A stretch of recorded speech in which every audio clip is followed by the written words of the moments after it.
Bismillah, assalamualaikum. Selamat datang kembali di Fakta Sejarah. Dalam kisah misteri bujang miskin yang menikahi ratu ular penjaga sungai yang berakhir tragis. Sebut saja namanya Sutamto, seorang bujang yang nasibnya malang. Lahir dalam keluarga buruh tani yang bahkan untuk makan sehari-hari harus mengais sisa panen tetangga. Hidupnya penuh hinaan, dianggap sampah oleh para sesepuh desa karena tak punya tanah dan harta. Suatu malam, dalam keputusasaan, ia duduk di tepian sungai Blongso, sebuah aliran air yang dipercaya angker karena dihuni makhluk halus. Di sanalah ia bertemu dengan seorang wanita berparas tak biasa. Kulitnya pucat berkilau seperti sisik, matanya hijau bagai batu giok, bibirnya merah menyala. Perempuan itu memperkenalkan diri sebagai Nyai Luh Jabing dan berjanji akan menjadikan Sutamto kaya raya, asalkan ia bersedia menjadi suaminya dan tak pernah mengkhianatinya. Seperti apa kisahnya? Ini dia selengkapnya di Fakta Sejarah.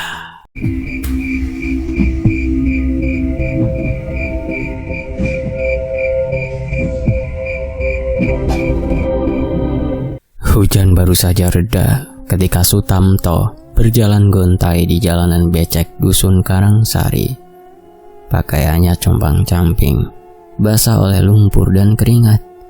Perutnya kosong, sudah 2 hari ia hanya makan ubi sisa dari kebun orang. Wajahnya lebam, bekas pukulan para centeng Juragan Wardoyo yang menuduhnya mencuri beras dan ubi. Padahal ia hanya meminta pekerjaan, ingin bekerja sebagai buruh angkut di lumbung padi. Tapi jawabannya selalu sama, cemoohan, hinaan, dan tonjokan. "Wong kere macam gue, buat apa hidup? Mati saja sana!" teriak salah satu centeng sambil menendangnya tadi sore. Sutamto menghela nafas panjang. Malam semakin gelap, hanya nyala lampu-lampu minyak dari rumah-rumah penduduk yang tampak dari kejauhan. Di rumah reotnya, ibunya, Mbok Sene, pasti sudah tertidur, kelelahan karena seharian mencari dedaunan untuk dimasak. Wanita tua itu selalu berusaha tegar, meski kemiskinan terus menggigiti mereka tanpa ampun. Tapi Sutamto sudah tak tahan lagi. Ia muak dengan hidup miskin, muak dengan perlakuan warga desa. Ia menganggapnya sampah. Ia ingin kaya, ingin dihormati, ingin semua orang tunduk padanya. Dengan langkah berat, ia terus berjalan hingga tanpa sadar tiba di tepian sungai Blongso. Sungai ini dikelilingi pohon beringin besar dengan akar-akar yang menjuntai bagai tangan hitam raksasa. Orang-orang bilang sungai ini angker.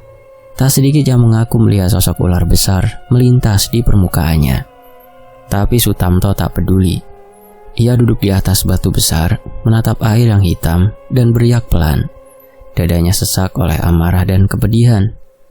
"Kenapa aku harus hidup begini?" teriaknya. Suaranya menggema di antara pepohonan. "Apa gunanya hidup kalau hanya untuk diinjak-injak? Aku ingin kaya. Aku ingin semua orang tunduk padaku. Kalau ada yang bisa membantuku, aku rela melakukan apa saja. Apa saja!" Lalu angin tiba-tiba berhembus kencang, menerbangkan daun-daun kering. Air sungai bergetar, seolah mendengar keluhan Sutamto. Udara menjadi lebih dingin, menusuk hingga ke tulang. Dari kejauhan, terdengar suara gemerisik. Sesosok bayangan perlahan muncul dari balik pepohonan. Sutamto terpaku.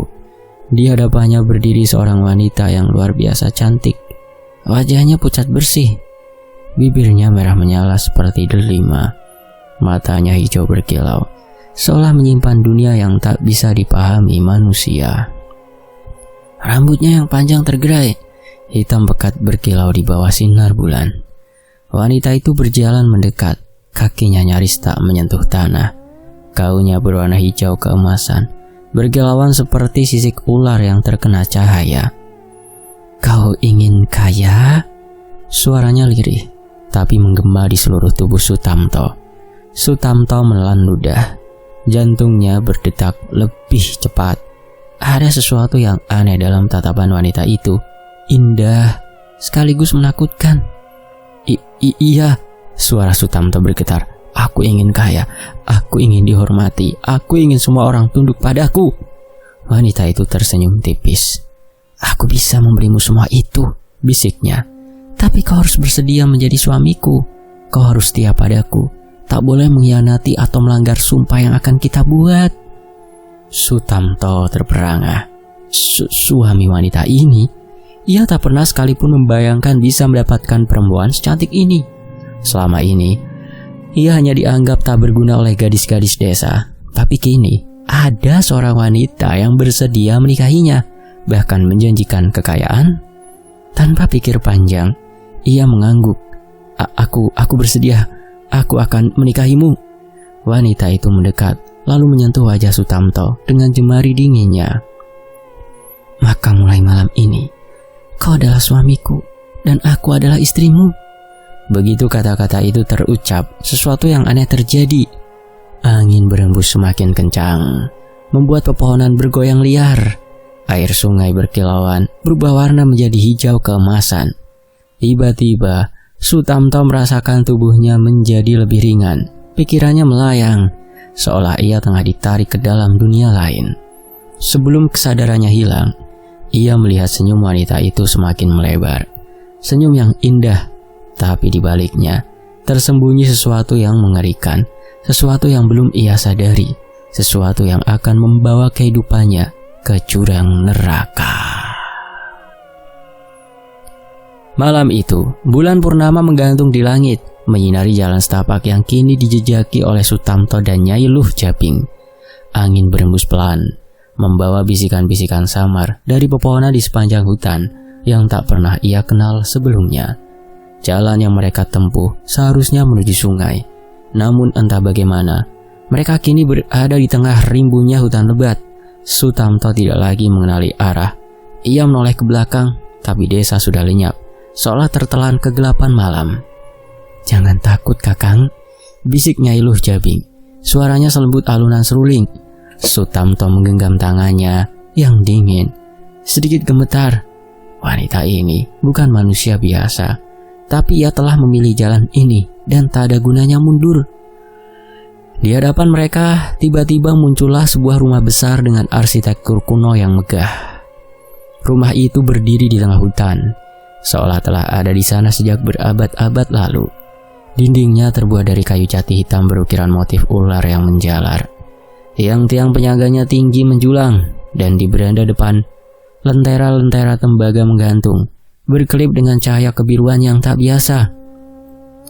Sutamto menelan ludah. Bagaimana mungkin rumah sebesar ini tidak pernah diketahui oleh penduduk desa? Kita sudah sampai, ucap Nyai Luh Jabing sambil menariknya masuk ke dalam. Begitu melangkah melewati ambang pintu, udara di dalam rumah terasa lebih hangat, tetapi memiliki aroma yang aneh. Perpaduan antara bunga melati dan bau anyir yang samar. Di dalam, perabotan rumah itu begitu indah. Karpet tebal dari sutra menutupi lantai kayu. Tirai-tirai panjang dari kain emas menghiasi jendela. Dinding-dindingnya dihiasi lukisan-lukisan yang menggambarkan sosok ular besar dengan mata merah menyala. Namun, yang paling membuat Sutamto merinding adalah bayangan-bayangan hitam yang berkeliaran di sekeliling ruangan. Mereka tak berbentuk jelas, hanya terlihat seperti kabut bergerak. Tapi dari mereka terdengar bisikan-bisikan yang tidak dimengerti oleh telinga manusia. Ritual pernikahan pun dimulai. Tidak ada manusia yang hadir, hanya bayangan-bayangan yang bergoyang, mengikuti irama mantra yang dibisikkan oleh Nyai Luh Jabing. Ia duduk di hadapan Sutamto, mengenakan kebaya hijau keemasan. Wajahnya begitu cantik, tapi matanya tampak seperti menyimpan rahasia yang dalam.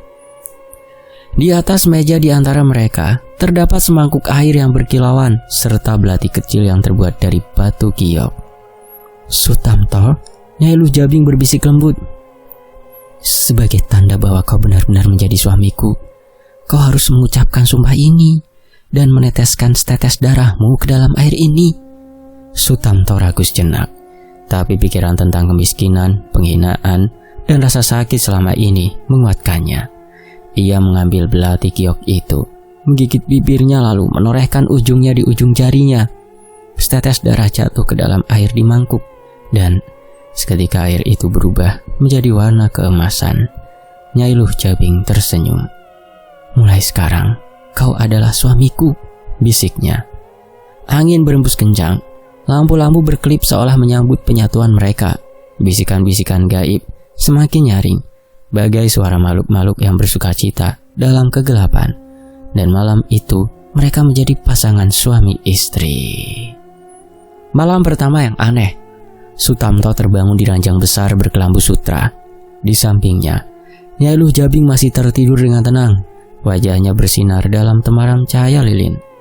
Namun, ada satu hal yang terus membuatnya bertanya-tanya. Istrinya selalu memakai selendang panjang yang menutupi leher dan pundaknya. Bahkan saat mereka tidur, selendang itu tetap melilit tubuhnya, seolah ada sesuatu yang harus disembunyikan. Sutamto sempat berpikir untuk bertanya. Tapi ketika Nyai Luh Jabing membuka mata dan menatapnya dengan lembut, ia mengurungkan niatnya. "Kakang, tidurlah. Mulai besok, hidupmu akan berubah," bisik Nyai Luh Jabing. Sutamto memejamkan mata, membiarkan pikirannya tenggelam dalam impian indah tentang kekayaan yang telah dijanjikan. Di bulan berikutnya, tepatnya setelah 40 hari, ritual malam pertama perkawinan Sutamto dengan Nyai Luh Jabing. Kejutan yang mencengangkan baginya. Ia merasa tubuhnya lebih ringan, lebih kuat, seolah beban kemiskinan yang selama ini melekat padanya telah menghilang. Namun yang lebih mengejutkan, ketika ia keluar dari rumah, ia tidak lagi berada di tengah hutan. Ia berdiri di depan sebuah rumah mewah di tengah dusun Karangsari. Rumah ini memiliki pilar-pilar tinggi dengan ukiran megah, halaman luas yang dipenuhi tanaman-tanaman eksotis, dan pelayan-pelayan yang kini menundukkan kepala dengan hormat kepadanya. Sutamto nyaris tidak percaya dengan apa yang dilihatnya. Ia mengitari rumah itu. Sawah-sawah luas kini menjadi miliknya. Beberapa penduduk desa menatapnya dengan penuh kekaguman, beberapa lainnya dengan iri. Orang-orang yang dulu menghinanya kini menunduk hormat saat ia lewat. Para juragan yang dulu tidak pernah mau memperkerjakannya kini bersikap ramah dan bahkan menyanjungnya. "Kakang Sutamto, engkau sudah beruntung," kata salah satu juragan, Pak Wirjo, dengan senyum yang terpaksa. Sutamto tersenyum puas. Hidupnya benar-benar telah berubah. Namun di balik semua itu, ada sesuatu yang tetap mengusik pikirannya. Nyai Luh Jabing, istrinya yang begitu cantik dan sempurna itu, memiliki kebiasaan yang aneh. Setiap malam menjelang tengah malam, ia selalu pergi ke sungai dan kembali menjelang fajar. "Aku hanya mandi di sana, Kakang," kata Nyai Luh Jabing dengan lembut saat ditanya. "Tapi kenapa harus setiap malam?" Sutamto bertanya. Nyai Luh Jabing hanya tersenyum dan mengusap wajah suaminya dengan lembut. "Itu sudah menjadi kebiasaanku sejak dulu, Kakang. Dan satu hal yang harus kau ingat, Kakang." Matanya menatap dalam ke arah Sutamto, penuh ketegasan. "Jangan pernah mengintip saat aku mandi di sungai ya, jangan sekalipun." Sutamto merasakan sesuatu yang aneh dalam kata-kata itu, seolah ada rahasia besar yang disembunyikan. Tapi kekayaan yang ia miliki, kehidupan baru yang diberikan oleh istrinya, terlalu indah untuk dipertaruhkan hanya karena rasa penasaran. Maka ia pun mengangguk. "Iya, aku berjanji, istriku." Sutamto tidak menyadari bahwa malam-malam berikutnya rasa penasaran itu akan tumbuh seperti racun, bahwa larangan yang diberikan istrinya bukan sekedar larangan biasa, bahwa jika ia melanggarnya, semua akan berubah menjadi mimpi buruk. Waktu terus berjalan. Kehidupan Sutamto tambah makin sukses. Jika dulu ia hanya seorang pemuda miskin yang dipandang sebelah mata, kini ia adalah seorang juragan besar dengan harta berlimpah. Pagi-pagi buta, orang-orang sudah berlomba-lomba menyapa dan merendahkan diri di hadapannya. Mereka yang dulu menertawakannya kini justru menyanjung dan memohon pekerjaan. Sementara itu Sutamto membeli banyak tanah, sawah-sawah luas, lumbung padi, dan bahkan beberapa rumah penduduk yang dulu meremehkannya kini menjadi miliknya. Mereka yang pernah menolak memberi pekerjaan padanya kini justru tunduk di bawah perintahnya. Keadaan sudah berubah, gumamnya dengan seringai puas. Namun, di tengah kehidupan mewahnya, warga desa mulai berbisik-bisik. "Sutamto dulunya melarat, lah kok tiba-tiba jadi kaya raya ya? Dari mana sumber semua harta itu?" Ada yang bilang, ia menikah dengan perempuan jadi-jadian. Dia dapat pesugihan. Desas-desus itu semakin liar. Ada yang berkata Sutamto menjual jiwanya. Ada pula yang percaya bahwa ia telah melakukan perjanjian dengan makhluk halus. Tapi Sutamto tak peduli. Ia tetap menikmati hartanya, berpesta dengan orang-orang yang kini tunduk padanya. Namun, kebahagiaan itu perlahan mulai ternoda oleh mimpi-mimpi aneh yang datang setiap malam. Malam itu, Sutamto bermimpi tubuhnya diliputi ular-ular hitam yang melata di kulitnya. Makhluk-makhluk itu membelitnya, menekan lehernya, membisiki sesuatu dalam bahasa yang tak dimengertinya. Malam berikutnya, ia bermimpi berada di dasar sungai, di mana suara-suara aneh memanggil namanya dalam air yang kelam. Ia melihat sosok perempuan dengan mata hijau bercahaya menatapnya dalam. Di malam yang lain, ia melihat dirinya sendiri berjalan di antara bayangan-bayangan tak berbentuk yang berbisik dalam gelap, mengelilinginya seperti arwah penasaran. Setiap kali terbangun, keringat dingin membanjiri tubuhnya. Tapi saat ia menoleh ke samping, Nyai Luh Jabing selalu tidur dengan damai, seolah tak ada yang terjadi. Sutamto mencoba mengabaikan mimpi-mimpi itu, tapi semakin hari ia merasa seolah-olah sesuatu sedang mengawasinya, bahkan di siang bolong. Suatu siang, Mbok Seni, ibunya datang dengan wajah cemas.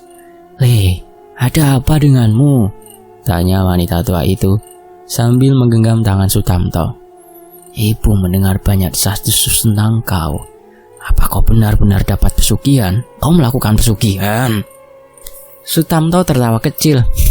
Bu, sekarang kita sudah kaya. Tidak perlu dengarkan omongan orang desa yang iri, Bu." Mbok Seni menatap anaknya dengan mata sendu. "Le, ibu tahu ada yang tidak beres. Kau bukan hanya jadi kaya, sifatmu juga jadi berubah sekarang, Le." Sutamto mendengus. Ia muak dengan segala peringatan ini. "Bu, aku hanya beruntung kok, Bu. Tidak lebih." Mbok Seni masih ingin berbicara, tapi Nyai Luh Jabing tiba-tiba muncul dari balik pintu. "Ibunda," suaranya lembut. Tapi ada sesuatu yang dingin dalam nada suaranya. "Izinkan aku merawat suamiku. Jangan cemaskan dia, Bu." Mbok Seni menatap menantu perempuannya dengan sorot tajam. Ada sesuatu yang membuatnya ngeri. Akhirnya, wanita tua itu hanya menghela nafas. "Baiklah, tapi ingat nak, tidak ada yang gratis di dunia ini. Ingatlah dengan konsekuen." Lalu ia pergi. Sutamto mendengus. Ibu terlalu percaya tahayul, gumamnya. Nyai Luh Jabing hanya tersenyum tipis, lalu membelai kepala suaminya dengan lembut. "Mari kita lanjutkan hidup kita, Kakang," bisiknya. Di sisi lain, tak hanya ibunya, seorang dukun tua bernama Mbah Remuk juga mendatangi Sutamto. Mbah Remuk adalah orang yang dihormati di desa. Ia terkenal bisa melihat hal-hal yang tak kasat mata. "Kamu harus hati-hati, nak," kata Mbah Remuk dengan suara berat. Sutamto hanya tertawa sinis. "Kenapa semua orang tiba-tiba ingin menasihatiku?" "Karena kekayaanmu bukan berasal dari tangan manusia, nak," kata Mbah Remuk tajam. "Kau tahu itu kan?" Darah Sutamto sedikit berdesir, tapi ia tetap mencoba bersikap tenang. "Apa maksudmu, Mbah?" Mbah Remuk menatapnya dengan mata tajam.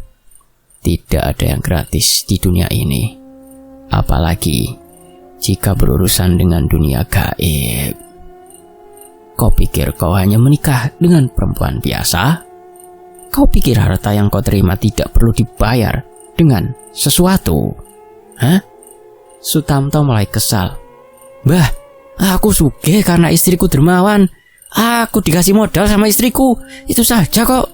Mbah Remuk menghela nafas, lalu mendekat dan berbisik. "Buka matamu sebelum terlambat, nak." Lalu, dukun tua itu pergi dengan langkah pelan. Sutamto tertawa kecil, tapi di dalam hatinya, perkataan Mbah Remuk meninggalkan jejak yang sulit dihapus. Malam itu, Sutamto terbangun karena suara gemerisik aneh di luar rumah. Ia duduk, mencoba menajamkan pendengarannya. Nyai Luh Jabing tidak ada di sisinya. Seperti biasa, ia pasti pergi ke sungai. Namun kali ini, ada sesuatu yang membuat bulu kuduknya meremang. Perlahan, ia bangkit dari tempat tidur dan mengintip dari celah jendela. Dan di sanalah ia melihatnya. Di bawah cahaya rembulan, bayangan hitam bergerak di halaman rumah. Sutamto menyipitkan mata. Penasaran, semakin lama ia menatap, semakin jelas bentuknya. Sosok itu melata, bukan berjalan, bukan berdiri. Melata seperti seekor ular. Dan yang membuatnya semakin ngeri, sosok itu memakai selendang hijau keemasan. Selendang yang selalu dipakai Nyi Luh Jabing.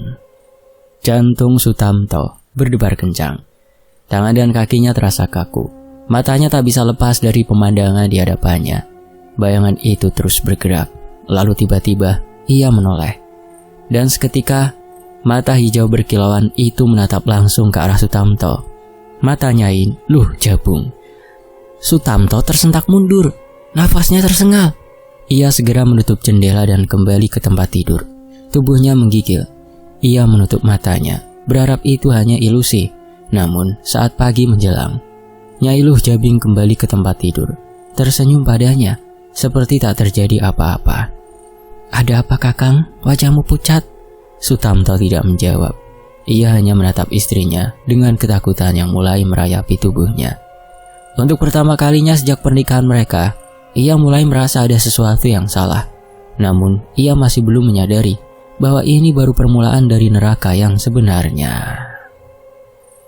Sejak malam di mana ia melihat bayangan istrinya melata di halaman, kegelisahan menyelimuti hati Sutamto. Ia tak bisa lagi tidur nyenyak. Di siang hari, ia berusaha meyakinkan dirinya bahwa itu hanya ilusi, hanya pengaruh cahaya bulan. Tapi, sesuatu dalam benaknya terus berbisik. Apa yang sebenarnya dilakukan Nyai Luh Jabing di sungai setiap malam? Pertanyaan itu terus menghantui pikirannya. Setiap malam, ia mendengar suara langkah lembut istrinya meninggalkan tempat tidur menuju sungai Blongso. Tapi belakangan ini ada suara lain yang semakin sering terdengar. Gemerisik, seperti sisik yang bergesekan satu sama lain. Bulu kuduknya meremang setiap kali mendengar suara itu. Namun, rasa penasaran jauh lebih kuat dari ketakutannya. Ia harus tahu. Dan di satu malam bulan gelap, Sutamto akhirnya memutuskan untuk mengintip istrinya di sungai. Malam itu langit kelam tanpa cahaya bulan. Malam terlarang, hanya gemintang kecil bertaburan di angkasa. Angin malah membawa hawa dingin yang menusuk tulang. Sutamto menunggu hingga Nyai Luh Jabing pergi. Begitu ia meninggalkan rumah, Sutamto bangkit pelan-pelan, mengendap di dalam bayang-bayang, lalu mengikuti jejaknya. Jalan menuju sungai terasa lebih panjang dari biasanya. Semakin dekat ke sungai, suara gemerisik itu terdengar semakin jelas. Ada sesuatu yang berat dan licin sedang bergerak di antara rerumputan. Sutamto menahan nafas, bersembunyi di balik semak-semak. Dari celah di daunan, ia melihat istrinya berdiri di tepi sungai. Tapi kali ini, ia bukan sekedar istri cantik yang dikenalnya. Sutamto menyaksikan dengan mata kepalanya sendiri. Istrinya melepaskan selendang hijau keemasan yang selama ini selalu ia kenakan.